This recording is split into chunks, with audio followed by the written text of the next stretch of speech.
kita semua menolak secara kategoris.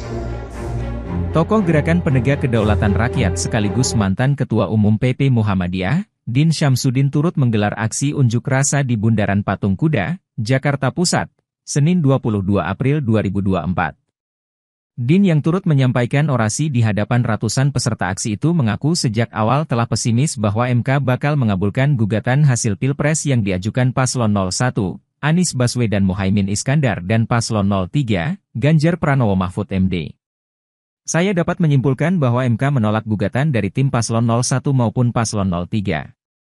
Ikuti saya, innalillahi wa inna ilaihi raji'un, kata Din saat menyampaikan orasi di hadapan ratusan peserta unjuk rasa. Terkait putusan MK pun dikatakan Din, bahwa sikap GPKR secara tegas menolaknya khususnya keputusan kategoris yang telah diputuskan para hakim.